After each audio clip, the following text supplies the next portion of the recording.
What's up, guys? The divisional round is here, and this is your DraftKings NFL divisional round first look, where we take a look at the salaries, the pricing, and put together a first look lineup for DraftKings for the divisional round. And what a round it is. First of all, a couple crazy things already, just right off the bat, to note that DraftKings has changed the pricing around on some of these players. I'll point it out as we go through it, but especially at the wide receiver group, pricing it down, making it easier to make lineups. I think they're kind of keeping it more casual and more fun. And you know what?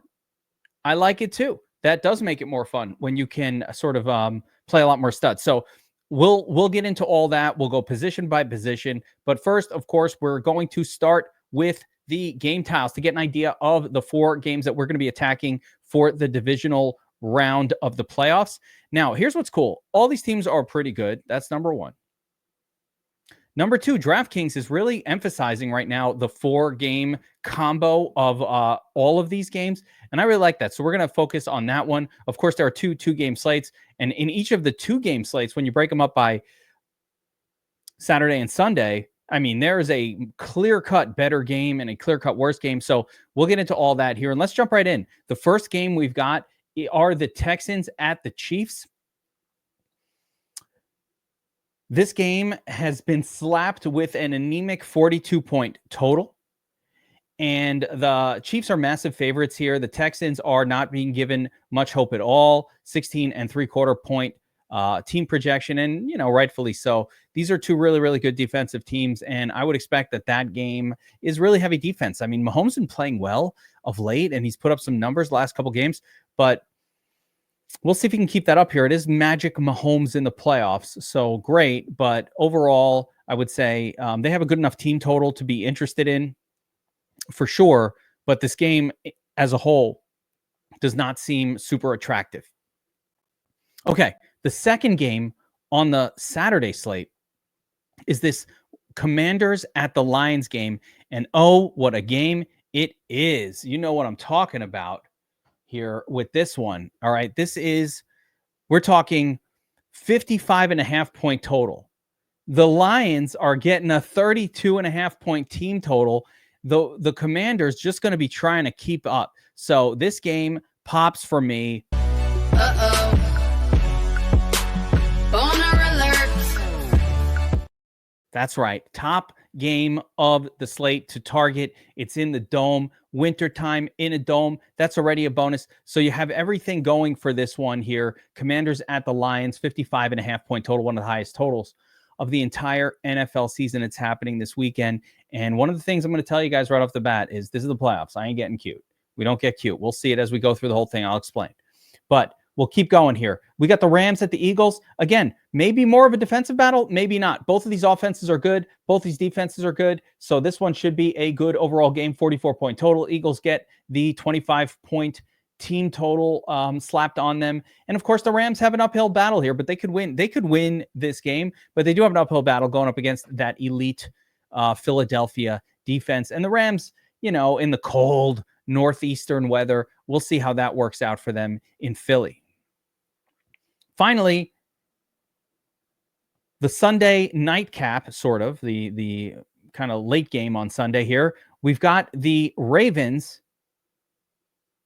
at the Bills. The Ravens are slight 1-point favorites in this one, and the game carries a 51.5-point total. So also a pretty good game. 2 great defenses, 2 great quarterbacks, a lot to like in that one. It'll be sort of, for me, my second favorite of the slate.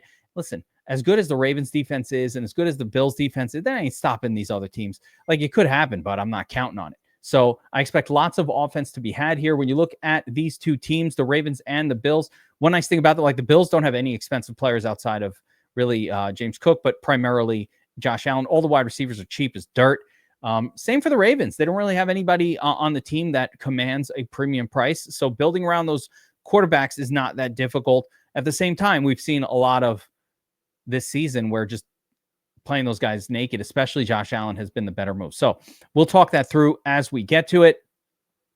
One last thing I wanted to look at before we get to the player pool and position by position is we already have props for a lot of these players, which is exciting. Thank you, sports books. I guess for the playoffs, they step up their game. So I did kind of do a quick sort by prop projections. So we have our standard projections, of course, for all these players. And interestingly, yeah. So if I sort by prop projection, Jaden Daniels is the guy who kind of gets the biggest discrepancy between his standard projection and his prop projection, which is almost the highest on the. Is it the highest on slate? That is wild, man. That Jaden Daniels getting the highest. That is wild. I can't even believe it. Let's go double check. Here's the DF Summary Research Station. Here are the props. And we have got, let's see here. Yeah, Jaden Daniels. Really, he gets big numbers here. 56 rushing yards. I guess over 1 3/4 passing touchdowns and a rushing touchdown in his projection. And somehow he works out to the highest number. I guess it's because he's part of that amazing game. But Lamar, it goes Jaden, Josh Allen, Lamar, Hurts in that order. And then the rest of them are just a disaster. So we'll see how the props change over the course of the week. But it was interesting that Jaden Daniels actually leads the way. He's not that much, the pricing is all similar. So I get it. And I just think maybe this Lions game environment is what's standing out. Tough to say. Digging through some of the props for the running back group. Montgomery's back. That's exciting. That's going to harm Jahmyr Gibbs, who's going to actually be a little bit low. Yeah, not a ton of big differences, but some serious kind of discrepancies, I would say, when I look at some of the props for these guys. So we'll address it as we go through these player pools. But overall, tons of studs, and they're all priced down on DraftKings this week, as you will see. So let's start with the quarterback position. Let me make this a little bigger here. So we'll start with the quarterback position and kind of talk a little bit through these quarterbacks and these games. Getting started, of course, with Lamar Jackson, the most expensive QB on the slate. Lamar's the man. He's coming off what was, I'd call it a pedestrian game, like not a slate breaker. They had an easy win against the Steelers. No, it really didn't have to do a ton. Right now, we don't know if Zay Flowers is going to be back this week. That's probably the biggest question for Lamar. If he's not back, we'll get sort of inexpensive Bateman and, both of those tight ends looking really good again. If Flowers is back, then we have one more to the mix that we can worry about. All right, flip side of that game, Josh Allen. I think this is the game to target for that Saturday only. So flip side of that game, of course, Josh Allen. Also, he's the man, 25-pointer. He's always good. I kind of have Josh Allen almost above Lamar in the sense that Allen has a less dominant running back group that he's working with. Plus, Baltimore being a better run defense than they are a passing defense, you'd almost think that it should lead to more passing game work for Josh Allen. Really close game. Obviously, a lot of people's best ball this season is going to hinge on this game because a lot of people are going to build around either the Bills or Baltimore. So it should be interesting to see how that one plays itself out. But obviously, I love both of these quarterbacks. Jaden Daniels connected to this game of the week against Detroit, also very much in play. Another good score, but look at the series of amazing score. This guy's got 35, 36-point upside in him. Jaden Daniels, man, what an awesome player. What an awesome season he's had. Rookie of the year, it better be, and all that good stuff. So, yeah, I like Jaden here as well, of course.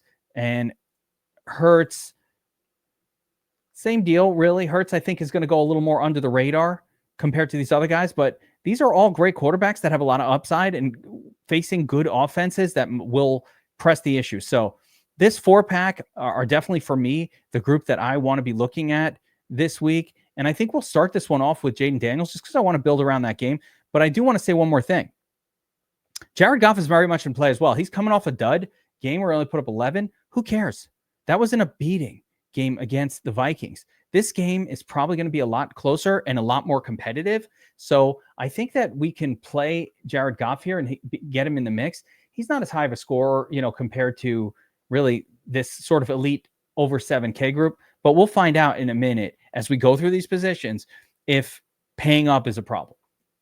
All right, so we're going to start this one off with Jaden Daniels. And again, Stafford at the Eagles. I get it, he's cheap. So the only kind of interest here with Mahomes and Stafford for me would just been the cheapness of them. Stafford is fine. He's low cost. He's a low cost quarterback, and that's always nice and kind of contrarian and all that. But you have stud running quarterbacks on the slate. So I'm going to look to play those guys and generally avoid this group down here. I think Jared Goff is the only one I might make an exception for. But realistically, with Montgomery back, I also don't love Jared Goff. Like, it's a fine high total game, so it's fine. But let's see if we need the savings, right? All right. So let's move on to the running back group here. Saquon Barkley, oh man, had a good game, but could have been an amazing game. He sits down. He had a breakaway run at the very end of the game in the wild card game, and he sat down, took one for the team. Saquon being Saquon, that's how he does it. I'm not surprised that he did it. I'm not at all. That's exactly what I would have expected. So I guess good job, Saquon, but not good for my fantasy team last week. Didn't matter. He was still kind of a high scorer. Yeah. And I think more of the same here against the Rams. They should lean heavy on Saquon. If we can afford him, he'll be great. Derrick Henry also, competitive game environment. Derrick Henry does his best in effectively what are smash games where his team, is up huge. You see in these huge wins. Look at his scores. 34-17, 31, 35-10, 28-14, all sort of dominant games. He tends to smash. Here's a game where they were dominant. He didn't smash. And then when they're losing or in closer games, you get a little bit more of these sort of, let's call them more pedestrian scores. When the games are close, it doesn't tend to be where they can lean on him heavy. Here it is again. Close game, no. Blowout, smash. Here's a close. I don't know if this game was close the whole way through. Smash. So Derrick Henry's done this his whole career. If Buffalo is leading and Baltimore's chasing, we'll probably get a lower game from Henry. If Buffalo's dominating, then Henry could get it done. So he'll be less of a priority for me. The other thing, too, here is Jahmyr Gibbs. With the return of Montgomery, Jahmyr Gibbs goes back to like a mere mortal status, right? He's been immortal. And if you look at my video from, I think it was week 15 when Montgomery got hurt, I said every single week that Gibbs is going to be playing without Montgomery is an all-in on Gibbs type of week. And that's what it's been. So the one nice thing here is we do get a price reduction down to $7,700. I don't even think that's because they were anticipating Montgomery being back. I just think they reduced the prices of pretty much every player this week so that you can afford stuff, and it makes it easier to make lineups. DraftKings does this during the playoffs most years. So, thank you. That's all I could say. Kyren Williams finally got a few targets last week or in the last game, and it was good to see it. The targets just haven't been there. 6,900, I think it's reasonable, but again, underdog facing an elite defense, so I'll have skepticism there. Cook as well. He was great actually. 120 yards. Did he get the score? Yeah, he got the score. 120 yards. No receptions. Didn't need him.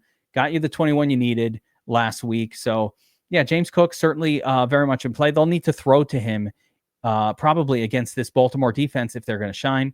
Joe Mixon, I think we could probably skip it. Underdog in an ugly game against an elite run defense. Not my favorite situation at all. Montgomery, he's back. 5,700, reasonable price. I'm fine with it. But by the way, a little surprise, Montgomery on FanDuel, they made a mistake and he is stone mint. So that's where he is going to be the best play. On FanDuel, on DraftKings here, he's playable, right? But not an ideal play. Isaiah Pacheco, splitting touches with Kareem Hunt, most likely. Probably not my favorite spot. I don't know which guy it's going to be, so I'm probably going to avoid it. I think Austin Eckler might be a little playable here as well, and maybe even stackable with Jaden Daniels. He got a few targets last week, and that's what he's doing most weeks. 10, 11, 12 touches. Probably not enough to sort of justify this price point, but it's okay. Justice Hill with the big touchdown last week kind of saved his little turd touchdown. Ty Johnson, I'll mention as well. Also, somebody I mentioned in the DFS Army Discord, like he's just being used by this team. He ends up getting a miracle touchdown last week, but he is getting some carries. So Ty Johnson will be a turd. We'll keep in mind. But for my running back tandem here, I think I'm going to go with Saquon, and I really wanted to go super inexpensive with the second guy, but I don't think we're going to be able to find anyone that I feel good about down there. So I'm going to go with Yeah, I want it to be Jameer, but it might have to be Montgomery for the savings. Let's see if we can afford Jameer, right? We can switch this around later, but I'm going to see if I can afford a lineup with these two studs. Probably not, right? So jumping over to defense, let's see if we can find the cheapest viable defense real quick. I think the Texans may be playable. Rams, no. Ravens, probably not. Bills, no. Lions, maybe. Eagles, maybe. Chiefs, definitely, right? So the Chiefs stand out. 3,600 is not cheap, though. It's the most expensive defense, but they're taking on the worst offense. So I think we'll stick with that one.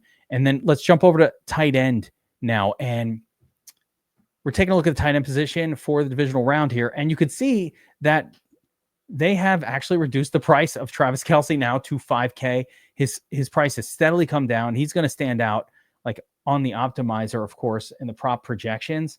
He's going to stand out quite a bit. Who stands out even more? Sam Laporta. Let's just take a look here. We got Laporta, Kelce, Schultz, Likely, Goddard in that order. So I think it's actually our best bet is going to be Laporta in the flex at tight end or as the main tight end here. So you got Kelce and Andrews.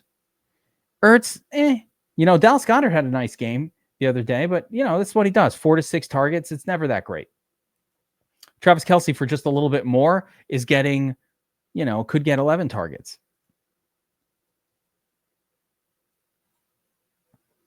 So, yeah, I like Kelce here. I like Laporta as well. Those are going to be my top 2 tight ends. A little Isaiah Likely is interesting. Maybe Noah Gray for the salary savings as well. Don't sleep on Noah Gray at the tight end position. He's been getting just as many targets as Kelce at times. So I like him as a turd punt. Dalton Schultz, turd puntable as well. But for the most part, I think it's Laporta. I think it's Kelce, maybe a little Andrews, and Gray, likely. Probably that order. All right, let's take a look at the wide receiver group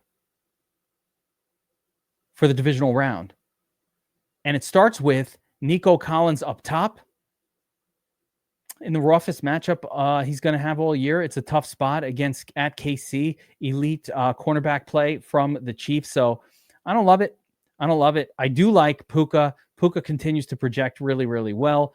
The Rams had basically a smash game against the Vikings. They didn't really need much Puka, but they were up huge early, and they just didn't need a whole lot to do. They didn't really. They were just running the football, trying to just end the game. So he had a kind of a disappointing day. But note that Puka 7,400. This guy was 8K really just very recently, 7,600. Yeah, these guys were much more expensive. 7,800. He's down to 76. Amon-Ra. This guy was 8K plus most of the season. I feel like, a lot of 8s, 82, 83, 77. He's down to 72. So Amon-Ra, are you kidding me? Like, of course I want to play Amon-Ra. Terry McLaurin with Jaden Daniels for sure, right? That looks really good. So a lot of studs on this slate to get excited about. I'm not going to be super excited about Collins because I'm really just not into this game. But Puka, sure. Amon-Ra, definitely. Not so much interested in A.J. Brown either. This guy is just a disappointment factory. I mean, he had a good game or two here and there, but man, the bad.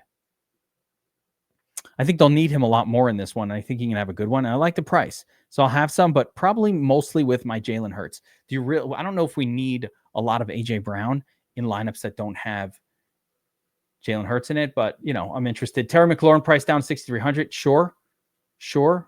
10 targets last week, 12 the week before. Price is right. I feel like it's a big drop-off, but of course we got Jameson Williams here. Also, he's been pretty good of late. Nothing wrong with that at all. Cooper Kupp, meh. What a rip. They priced him the same price as Puka on the showdown. He gets 1 target. Guys, it's time to accept that Cooper Kupp is done. Could he have a good game? Sure. But I mean, the price is dropping fast. We're down from 6,400 last week to 5,400. Is it worth it? Or maybe not. So tough defense, tough matchup, not getting targets. It's not good. Don't worry. We do have some plays that are good. Xavier Worthy, one of them. This guy was really, really great to end the season. So certainly will be in the mix. He's got a lot of upside. K-Shack, he's been pretty much the most targeted wide receiver for Josh Allen. Nothing wrong with that. Rashad Bateman, great. So we have a really great group here, right around 5,200, and definitely on its way down. Bateman, sure, why not? K-Shack, of course. Hopkins is playable. Not a great play, but playable. Cooper's a bit of a turd, but, what are you going to do? Olamide, also not great, but here's a couple other ones that I really like in the turd zone. Hollywood Brown. This guy was getting plenty of work to end the season. 4,200, sure. He's got big play upside. We need cheap guys. Fine. We got Keon Coleman down here. Didn't do much last week. So what? Look what he's done throughout the season. He's had big games on occasion, right?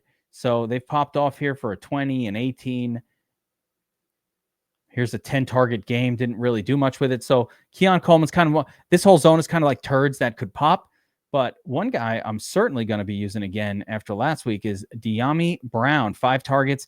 He's getting targets. This guy's getting looks. I mean, it usually doesn't lead to much, and it feels very chasey after last week. But sometimes these guys do things in pairs. Plus, we got Jaden Daniels at the helm. Plus, this lineup has no money left. So we have to spend down at the wide receiver group here. I'm going to point out a few others here. John Mechie, kind of mildly interesting. I don't love this game environment, but he should get some targets. Jahan Dotson had a big play for a touchdown, but that was about it. And that's all he does generally. So I wouldn't be super excited about him. Curtis Samuel, same idea. Had a big play for a touchdown last week, but he's generally not super heavily involved. If you thought like the week 18 involvement was real, they were resting starters there, and he didn't get a whole lot of involvement even this weekend, but what he did do was break the slate. So keep it in mind. Yeah, Aguilar's a turd. That's of interest. Watson, turd of interest as well. So yeah, that about does it for that wide receiver group. And we're mostly built on this lineup. We're in the flex here. So we talked through all of the positions. And we're in the flex with 4,900 left. So far we have a Jaden Daniels, Terry McLaurin, Dyami Brown double stack. Bring back with Jahmyr Gibbs and Jahmyr Gibbs on this game, and Sam Laporta. So this is a beautiful stack built around our Boner Alert game of the week. I love it. It's a good one. Now, if I wanted to find some more salary, I could easily swap out Gibbs for Montgomery, which is fine.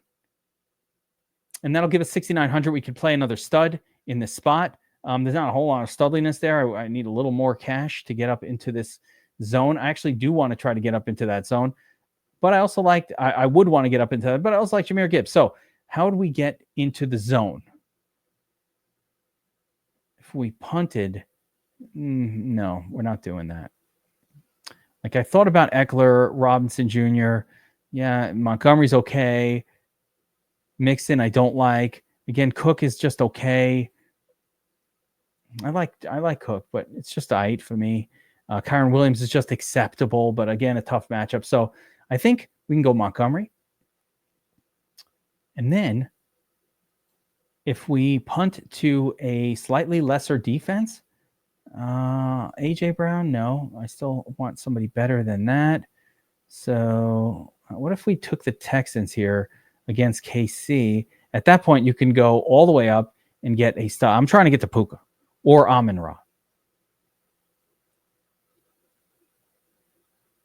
Get Amon-Ra in there with Texans defense, or I can get up to, Lions defense, Buffalo defense.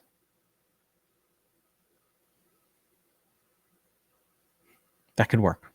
All right, so I'm going to leave the last spot open because I think there's a lot of ways to attack this flex and here this running back spot. But for now, check out this correlated lineup, right? We got Jaden Daniels stacked with McLaurin and Dyami, double stack. Bring back with Amon-Ra, Laporta, and Montgomery. Big game action. One off Saquon, one off Hollywood, and then the most, whatever defense we could plug in. That's your first look for the divisional round. I'm really excited about this. As we cover this, we're going to break it up into a Saturday only and a Sunday only, but primarily I think I want to attack this one as a 4-game slate and building around the big games on the slate, the high total games, the Bills, Ravens, Washington, Detroit. A lot of people in the field are going to get cute. They're going to try to look for, oh, let me take players from KC or Houston. No one's going to play them. I don't think you get cute here in the playoffs. I think you play the best guys from the best teams with the highest totals. Trust in Vegas, guys. Good luck this week. We will see you back here on the DF Summer YouTube channel, breaking down with more breakdowns all throughout the week. Take care, everyone.